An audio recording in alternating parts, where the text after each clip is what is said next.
Even when it says live, sometimes it's not, but we'll go ahead and start talking anyway. Good evening, everyone. This is Jamie Green from Let's Talk Destiny podcast and the Mother's Cry organization. I'm excited to be back with you again tonight for a very important conversation, especially for those of us who have loved ones that are behind the prison wall, those of us who have loved ones that are about to come home, those of us who may even have loved ones who just recently came home back into the community. I'm excited tonight to have a guest with me to talk about all of that. And let me make sure everyone can share. We ask that you like and share this video to your individual pages and organizations. And I trust you will get something beneficial out of this conversation tonight. Tonight, I'm excited to have with me Magdalena Chungus. She is the convener of the Maryland Second Look Coalition, which we've been hearing a lot about lately, a group of previously incarcerated individuals, impacted family members, and justice advocates working to create second chances for people serving extreme sentences in Maryland. She was motivated to start the coalition to create a pathway home for her own partner, John, who has been incarcerated on a life without parole sentence since the age of 19. Love and building community and solidarity with others are her primary motivators. As a restorative justice practitioner and mediator, Magdalena is dedicated to supporting methods to address harm that focus on healing over punishment and providing the community with conflict resolution outside the prosecutorial system. She has led mediations and circle processes between community members, co-workers, and co-parents. She was moved to get her master's in public health to focus on public health solutions to address drug use, gun violence, and other criminalized public health issues. While completing her degree, she worked on research around medical legal partnerships to support gun violence survivors and supporting the healthcare needs of the incarcerated population. Tonight, I welcome to the platform for the first time, but hopefully not the last time, Ms. Magdalena Chungus. Welcome.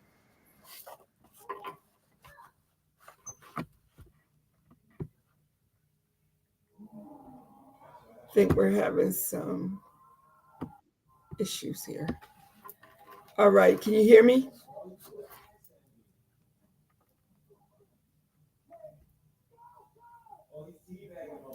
I think Magdalena is having some challenges joining us. It looks like she might be frozen. All right, so um, hopefully she'll be able to get back on with us shortly.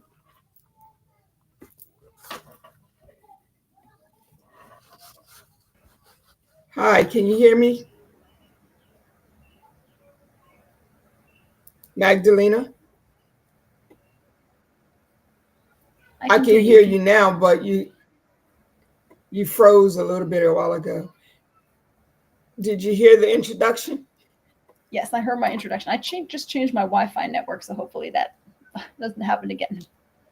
No problem, no problem. So welcome to the platform, and I'm excited to be able to talk to you tonight about some questions that I have as a person who has a loved one behind the wall, and I know so many others do as well. So once again, welcome to the platform. Thank you so much for having me, and I'm looking forward to our conversation. Absolutely. So, Magdalena, can you start by sharing a little bit about your journey? What led you to become an advocate for justice reform, and ultimately, what led you to convene the Maryland Second Look Coalition?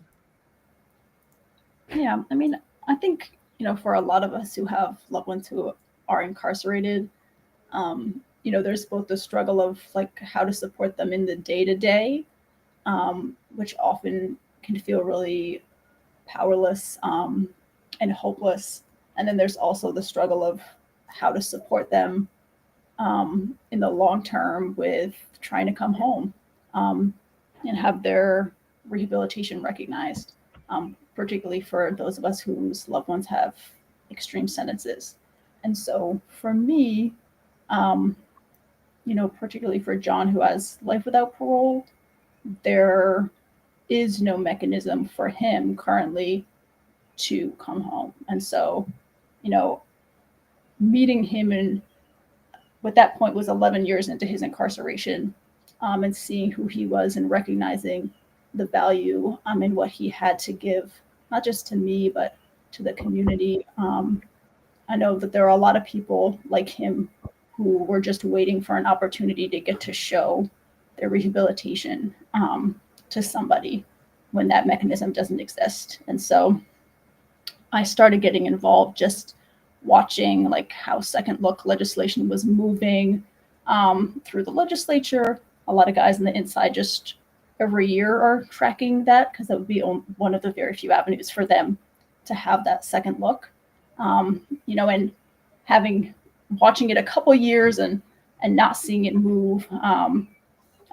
Martina actually, who founded the Family Support Network, connected me with just a group of like justice system advocates on an email chain to try and start getting people together. And then I also connected with Alex, who it was with at that time the Sentencing Project, but she's also a survivor and a survivor advocate and does a lot of work nationally around second look legislation, and having them guide me kind of through creating this coalition and organizing the power of people who are in the community. It really grew naturally to like include a lot of family members and a lot of guys who had come home already themselves. We started to see people coming home off like the Juvenile Restoration Act, which for guys who were under 18 when they were incarcerated, they had an opportunity after 20 years to have a judge review their sentence. And so from that, we really grew now to about like over 200 people on our email list to work to get second chances to be a reality for folks. Awesome. I lost, I am an advocate, but I'm still learning a lot about how things work, and you have been an inspiration to me. And you and Martina both, like, I watch you, I listen to you, I follow you, and this is what I'm telling people. And some of the mothers that I work with through A Mother's Cry, we can't do this alone. One person can't get it done.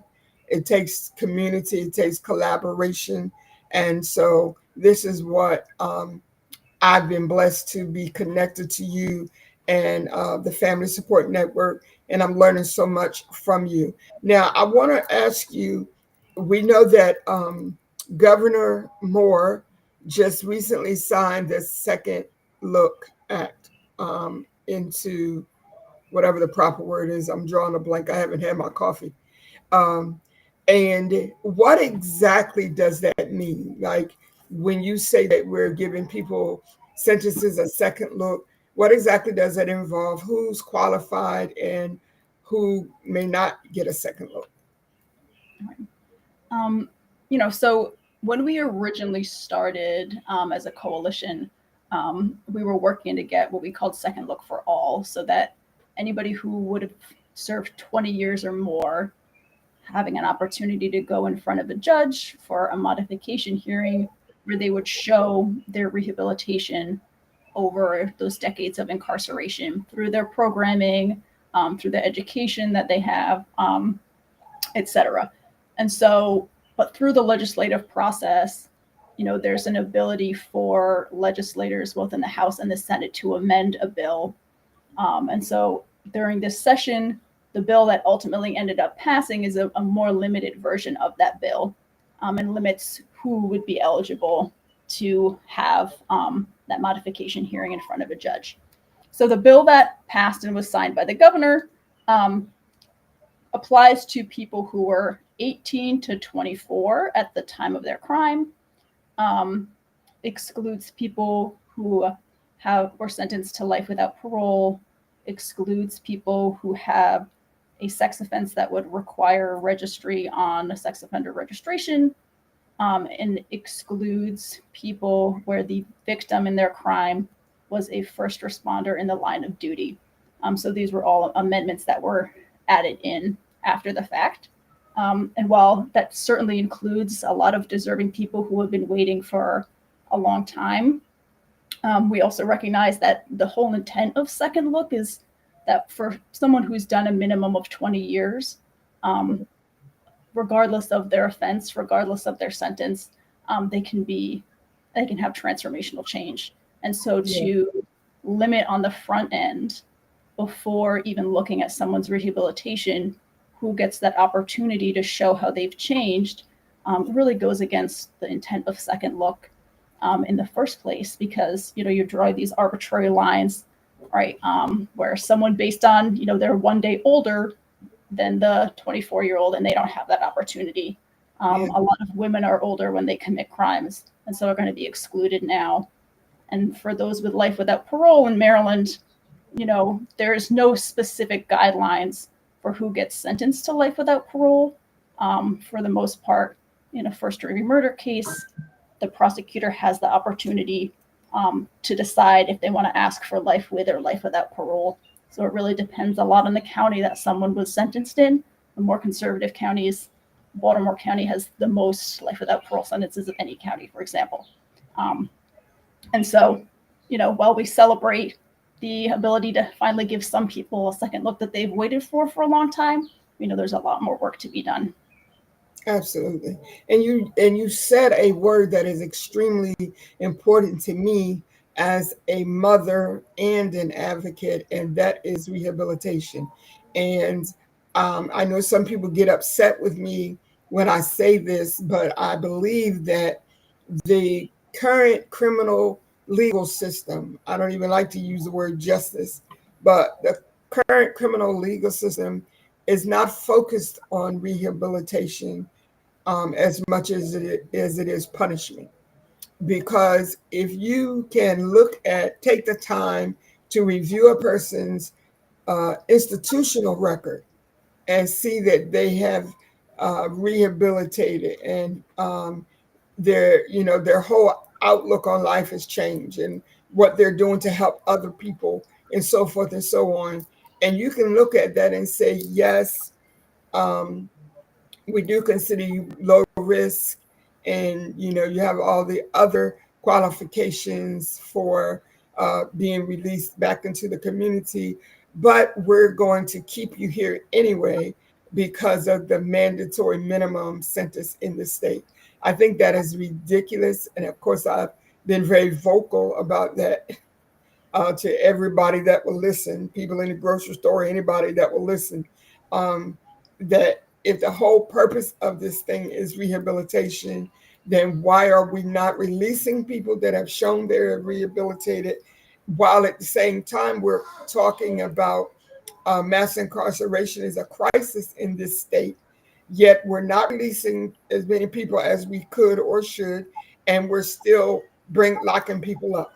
So that's where the frustration comes in for me as a mother and as an advocate, because the words that I hear coming out of these politicians' mouths are not aligning with the actions that I'm seeing.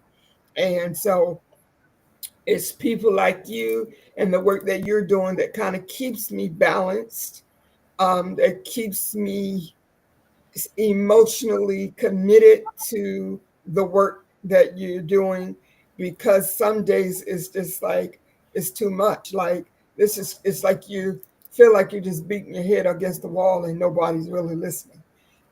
And so to be able to hear from you and to be connected to you and the work that you all are doing is really helping me. And I've encouraged some of the mothers that I work with to join the Family Support Network and to connect with you all with regard to this Maryland Second Look Coalition, so we can stay abreast and informed. I think one of the other things that annoys me as an advocate and a mother is people complaining about things but not really putting in the work to try to help bring about change.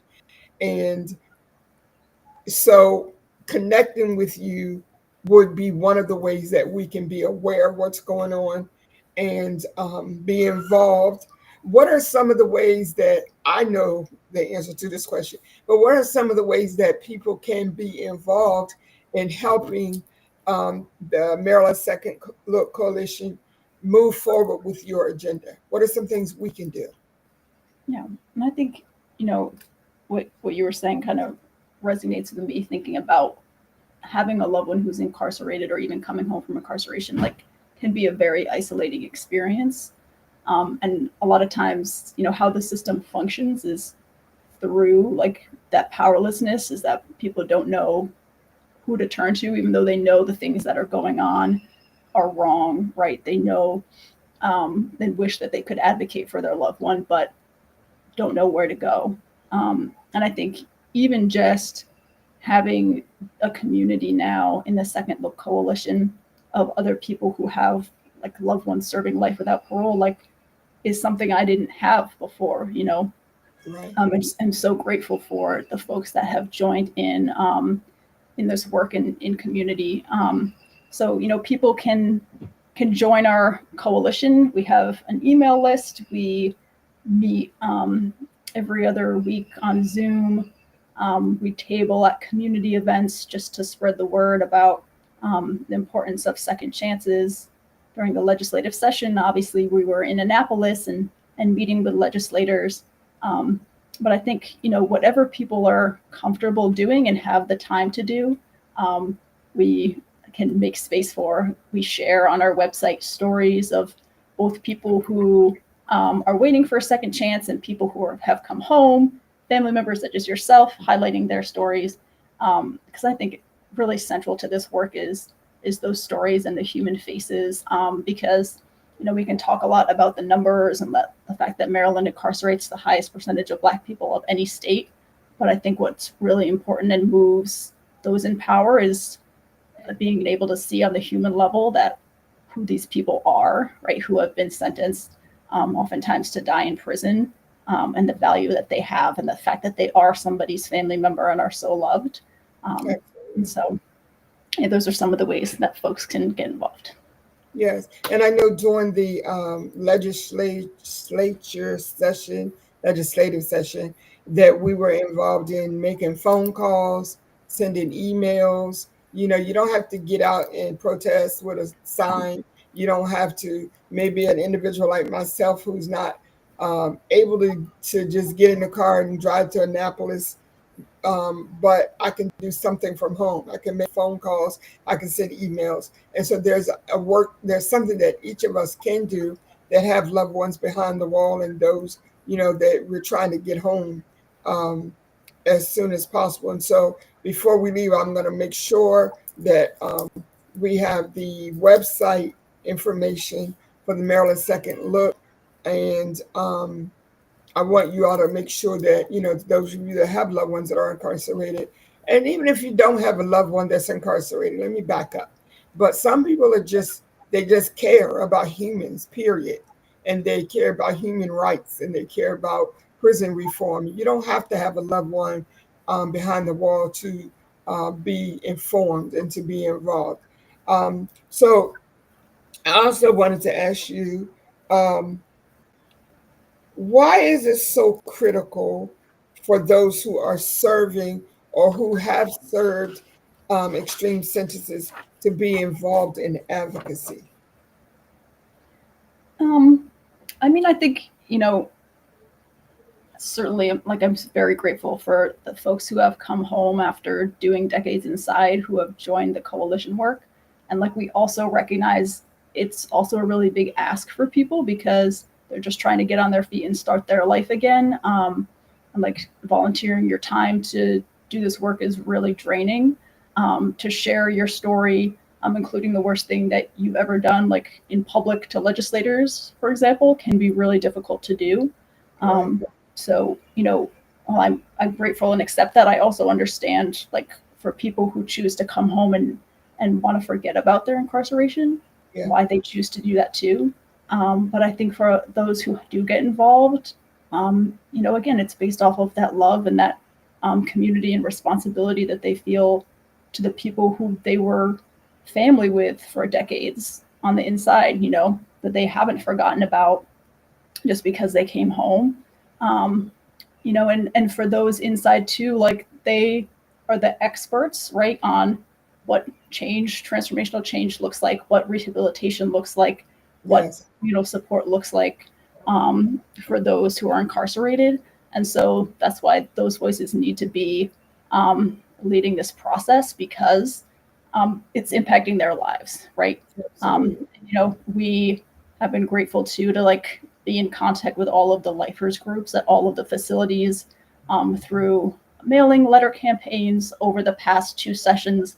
And we've gotten folks writing a lot of letters that we've sent in as testimony when there are hearings on the bill, folks who have shared their stories to be posted on the website. Because again, while the numbers are important, having these human faces of guys who have done 30 and 40 years and have done amazing things and help transform the lives of people who have come home now, but still haven't had that chance themselves to get a second look. Those stories are really, that's why we do the work, because these are the people who we know and we care about. Awesome. I love that. So I don't even like to keep asking this question, but how does Maryland compare to other states when it comes to opportunities for resentencing or for release for people who have demonstrated rehabilitation? Well, I think definitely passing this second look legislation is a good step. I think there are about 15 or so states that have some form of second look legislation, but again, it looks different in each of those places. Unfortunately, for a long time, right, Maryland, even for people who had life with parole sentences, didn't parole anyone for 25, almost 30 years, because the governor was in the parole process and didn't approve people, even if they'd been approved by the parole board, to come home. So, while on paper they had parolable sentences, they weren't coming home. And so that law was changed by the legislature in 2021.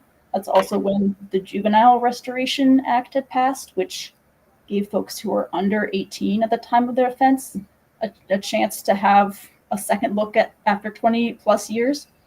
So those things happened relatively recently. So there's still a lot of backup, right, of people who were denied parole for decades and then now are finally getting that look. But the process of parole, as you know, is a very long and slow process. Yes. Some folks are coming home off of the Juvenile Restoration Act, but as people come home, they're showing why it's a worthwhile investment and why this should have been happening the entire time, because people can and do come home and do well. Yes. And don't need to be incarcerated for their entire lives for something that they did decades ago.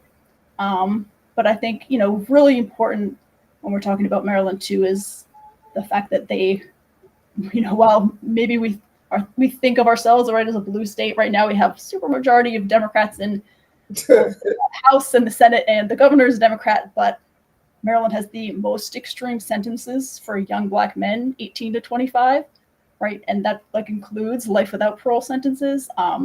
So if we're serious about addressing the racial disparity that we have, we need multiple avenues to address that. Because it took decades for us to get where we are now. So there needs to be, one fix is not going to address 50 years of mass incarceration. Absolutely, absolutely. In your opinion, what misconceptions do lawmakers and the general public often have about people that are serving long or life sentences?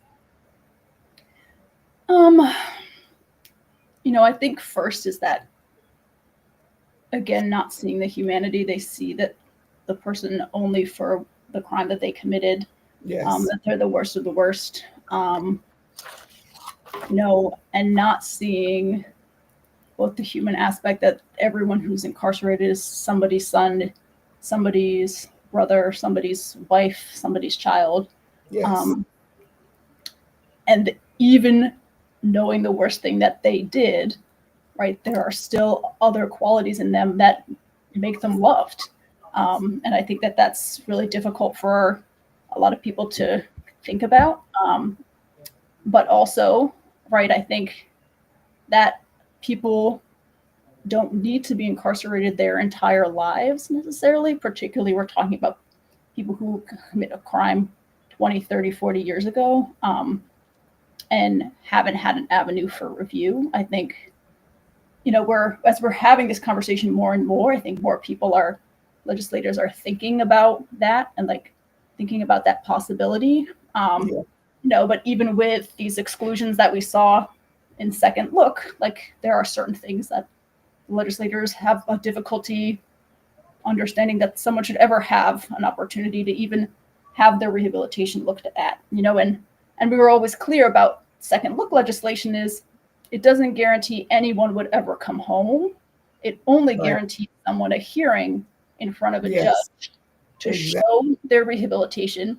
And then the judge, right, who is elected, gets to decide to release this person or not, or to change their sentence maybe to a parole eligible sentence, and they still Yes. have to go through parole. So, there are multiple layers and levels that people have to go through to even possibly have their sentence changed at all through second look legislation. So, but I think that is part of this work is like educating legislators on that. I think we did have one legislator on the floor talk about the fact too that like there are also people who have had innocence claims for 20 plus years and that haven't had a mechanism to have someone look at their case after all that time, right? Wow. And which is difficult for people who really believe that the justice system works well to think about, but that's also part of what we have to look at. Yes. We're talking about incarceration, that there are people who, have had innocence claims this whole time or have been sentenced, extremely harshly, maybe under the felony murder rule, which we have in Maryland, where that means you're not the primary person who committed a murder. You might have been committing a robbery with somebody else and someone was killed in that process. And you would be sentenced to either a life with parole or life without parole sentence for that. Wow. So, having an opportunity really, and like you said, right, if we believe that the point of incarceration is rehabilitation, why wouldn't we want to look at people and see if they've rehabilitated? If we Exactly. believe that the point is punishment, then, well, then you should say that, right? That you don't believe that anyone is capable of ever being safely returned to the community or they don't Yes. deserve it. But, right, we're just asking that we recognize people's ability to change and to not just be safe in the community, but contribute in a much more meaningful way. Exactly. Exactly. Exactly. And I've shared this story before, and I will share it again. Some years ago, I was interning at a local um, detention center, and I had the opportunity to have a conversation with the warden. And I asked him, did he think that these correctional facilities were about rehabilitation or punishment? And without, skipping a beat, swallowing or anything, he just said, oh, definitely punishment. I don't care anything about people being rehabilitated. And I said to him, I said, well, that's why your recidivism um, numbers are so high. And he said to me, ma'am, that's what I call job security. And he just walked away. And that was many years ago. And down through the years, as I become more involved in the advocacy work and, fighting for my son and other people's sons and daughters, I think that one of the issues is that there are so many people who make the decisions that have that same attitude. And it's like once you commit a crime, though we believe on the outside, and I've gotten in trouble for saying this as well, but I think you figured me out by now. I don't really spend a whole lot of time worrying about people's opinions about me. Um, we believe on the outside that we have changed in the last 10, 15, 20, 30 years. If I were to ask anybody that's on the outside, are they the same person they were 20, 30 years ago? They would say absolutely not.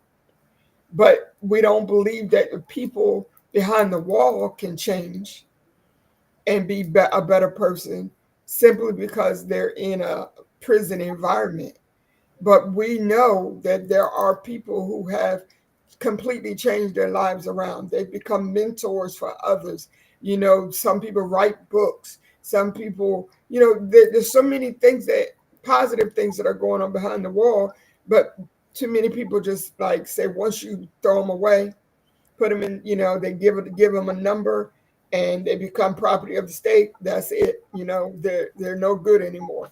And so people like you have to remind us about the humanity of that's involved in a situation. These are not just numbers.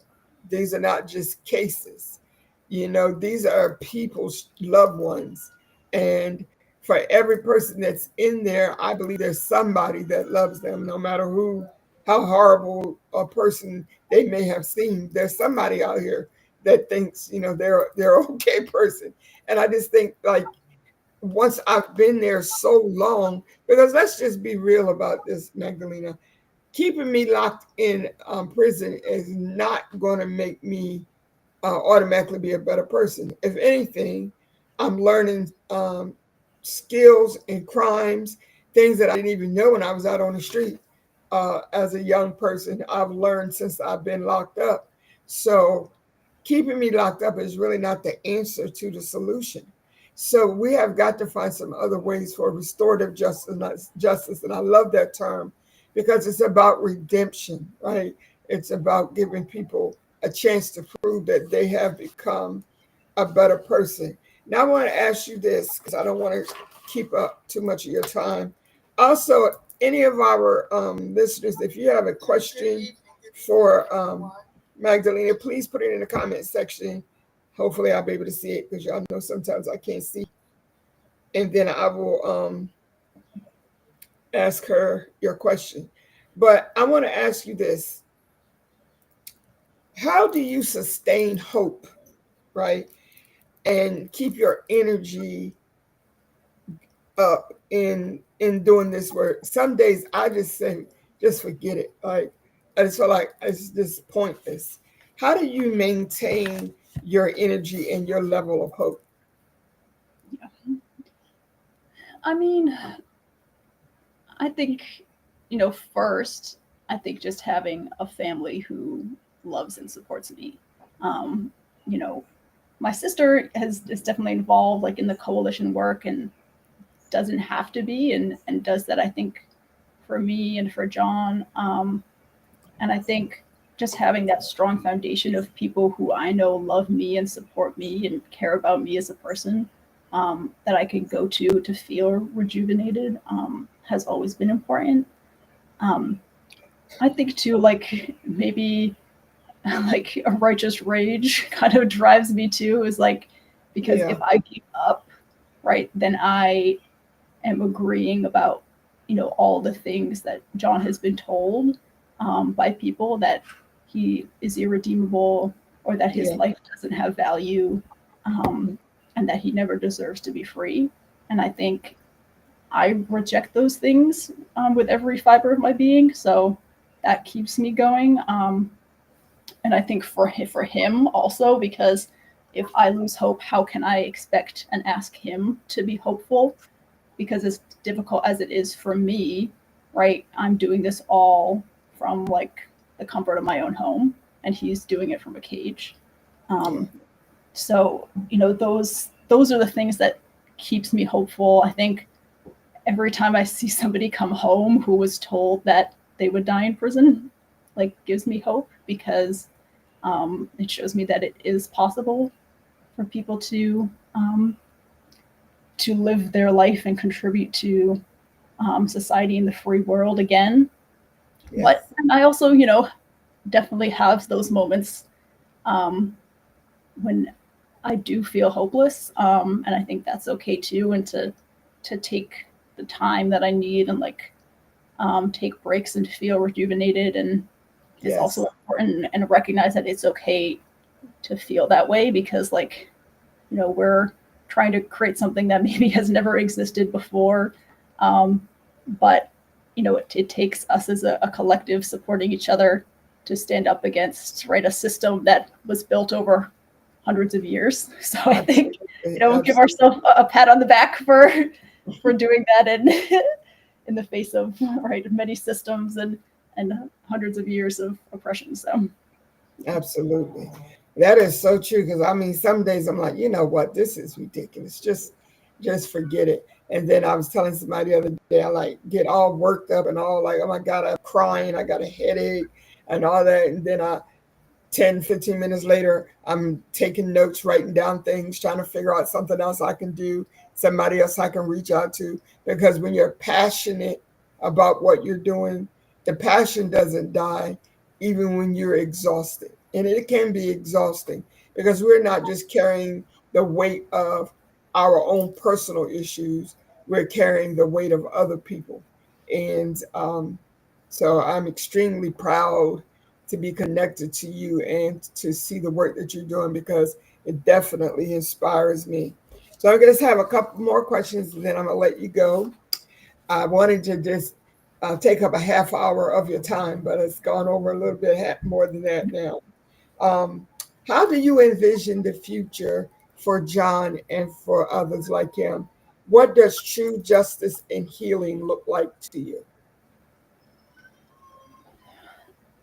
I mean, and I say this to him often, I want him to be happy and be fulfilled and have goals that he can accomplish. I think that's normal for anybody. Doing that from a prison cell is so much more difficult. You and I were having a conversation in the Family Support Network earlier about, right, like programming for people inside. And like, for a lot of people, it's hard to have access or to get access to programs. So they have to create things on their own, right? And like, we have coalition members who like created their own podcasts, right? Created peer support programs from within prison, created mentoring programs from within prison, because a lot of it doesn't exist. But it's really difficult to, right, find the motivation to do that. But I wish for everyone to have those things that they can be proud of, that they're creating, even if they are incarcerated.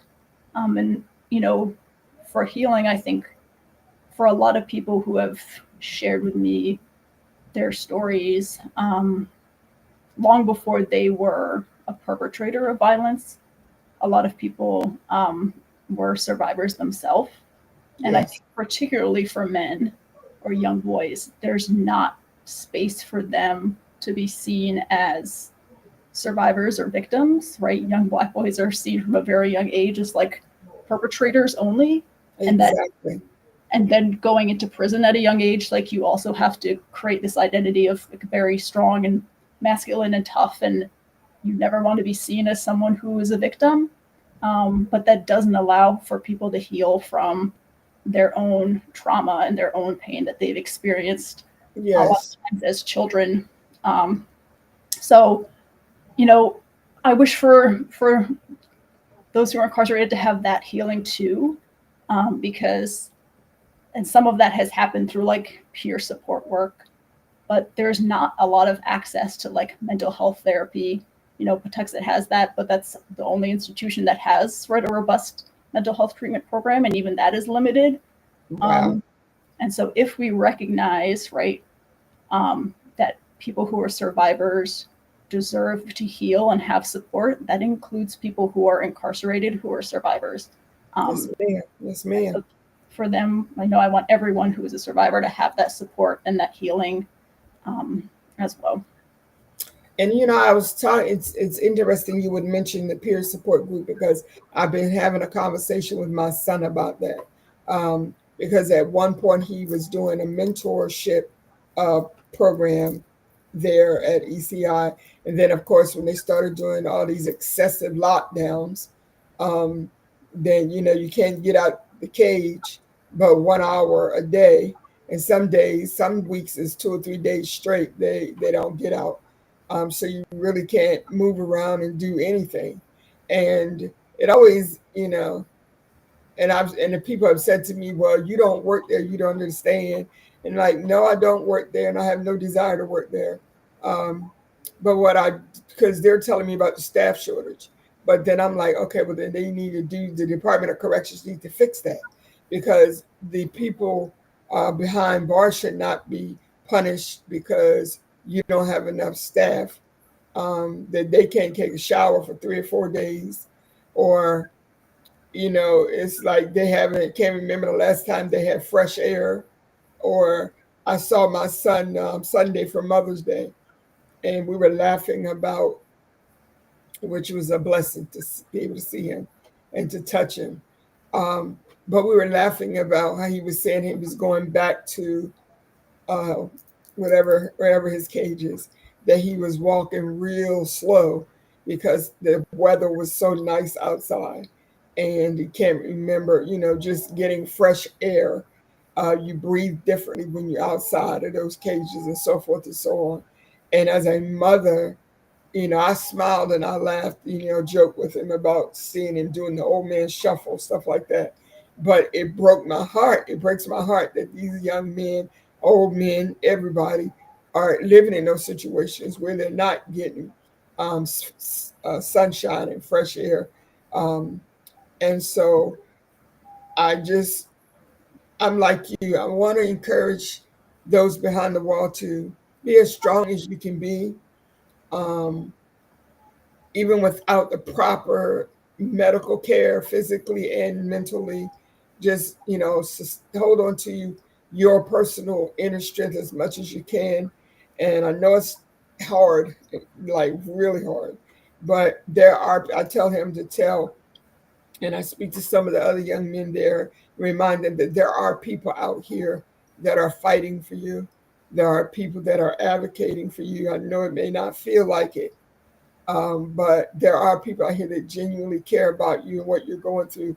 And we're doing what we can do to try to, make some changes. But like you say, this is hundreds of years of a system that is oppressive and has so many legs to it, so many pieces to this pie of oppression that we can't just fix it in, 5 or 6 years. But we're not going to give up. We're not going to quit at all. All right, so let me ask you for the Maryland Second Look Coalition website information. And that way, I want everybody who's listening and those who will be listening in replay to go to this website. There's a lot of information on there. There's a lot of stories. There are upcoming events, campaigns, calls to action, things that we all as a community, as Magdalena keeps referring to, it takes the community, it takes collaboration, it takes a coalition, it takes all of us to get this work done. So give us the website information. Yep, it's mdsecondlook.com. And like you said, you can contact us through that website or email us at mdsecondlook@gmail.com. We also have an Instagram and a Facebook if you want to follow us there to keep up with what we're doing. And we can also, highlight people's stories on our website too, if anyone's interested in us doing that. I think my story is on there. I'm going to have to go back and look at it. I have to go back there and look at it again. Well, Ms. Magdalena, I appreciate you taking time out of your very busy schedule to join us tonight and to share with us. Because as I said, sometimes we just feel like we're just hamsters on a wheel, just like really getting nothing done. So every now and then we need to hear from somebody who's in the trenches, getting the work done, to remind us not to quit, not to give up, to stand firm, and just keep doing what we can do to change things. Did you have any final words that you'd like to leave with the audience tonight about the work that you're doing or whatever's on your heart? Yeah. Well, thank you again for having me. And I just think, to those who also have a loved one or incarcerated or are passionate about, creating pathways for second look. Never underestimate the power and ability that you have as one individual to make change happen. And I think, that's what I had to tell myself, because again, like the way that the system works is to make us feel like we are powerless and that we can't make change happen. But we can. And what drives me and what drives a lot of us is the love for the people who we care about, who are inside. So, don't forget the power that you have to make change happen yourself. All right. I love that. I'm always saying that the power is really with the people, and the people have to know that they have the power and how to activate and utilize that power. So, again, I thank you so much for joining me tonight. I have enjoyed this conversation, and I look forward to um, learning more from you and hearing more about the work that's done and what I can do in my little corner to help move things along. So much. You have a great evening. Thanks everyone for tuning in. And until the next time, have a good evening and enjoy life, right? One moment at a time. God bless. Good night.